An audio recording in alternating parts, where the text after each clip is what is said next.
As you think, so shall you be. Your thoughts will create an entirely new reality for you once you have learned to banish the doubt. Beliefs come from outside of you. Beliefs always let you down, and beliefs are intellectual acts. Knowings come from within. They will never let you down, and they are metaphysical, cellular acts. You can have knowings in the physical domain, and you can have them in the metaphysical domain. Knowings, without doubt, about your spirituality and your ability to manifest what you want for yourself in your life.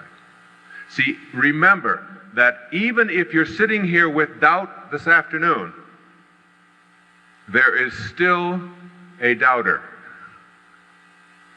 that you can never see. So the evidence that there's still an invisibleness there is here in the doubter. Not the doubt, but the person doing the doubting. That invisibleness. And that is what you have to learn to come in contact with. When I was writing the opening for Real Magic, I looked for a display quote. And the display quote that I picked for this particular book was written by a scurvy elephant poet named Samuel Taylor Coleridge. This is what Coleridge said. He said, "What if you slept? And what if in your sleep you dreamed?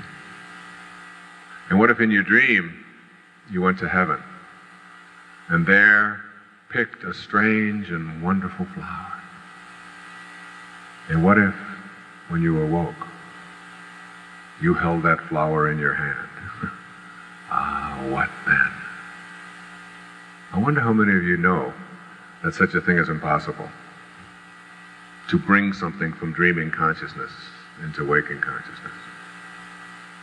And if that knowing is so pervasive that you can't allow yourself to entertain the notion that even the least among you can do all that I have done, that you have it within you as a people, as a species.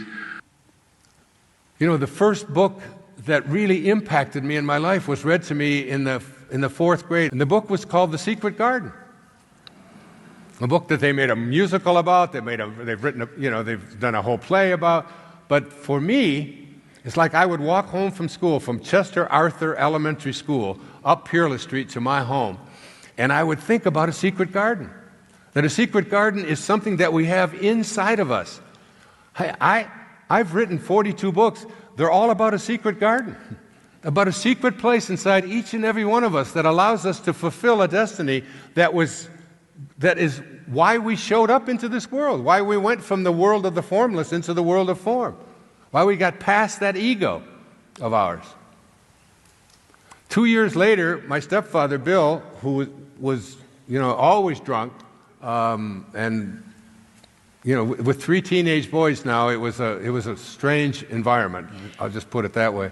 But he had a show that he would watch on Tuesday nights, opposite the Uncle Milty show, the Milton Berle show. You remember? I don't know if you're old enough to remember Milton Berle back in 1953 at the beginning of television. But it was the most popular show on television. But we didn't watch it at our home because he was a big fan he was a Catholic, and he was a fan of the guy who was on opposite Milton Berle. It was named Bishop Fulton Sheen. And Bishop Fulton Sheen had a show on every Tuesday night, and I got so excited and involved in watching this show that I used to take a yellow pad of paper and sit there and take notes and say to myself, I swear to you this is true, I would take notes and say to myself, I could do this.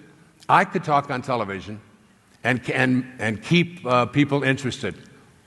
Well, since 1998, I've done 10 public television specials, speaking just like Bishop Fulton Sheen.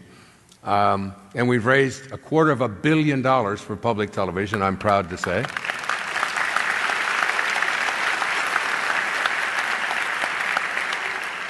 And it's not an accident that the show was called Life is Worth Living. You can YouTube it now, and you'll see you can see different excerpts of it, because when I was writing this, I went back and started watching it again and thinking, I became like this 13-year-old boy sitting there taking notes. Why was I so excited about something called Life is Worth Living as a 13-year-old boy? Because it was part of a dharma, part of something that I came here to be. I can see it now as I look back on every one of the circumstances, and by the way, it's true for every single one of you.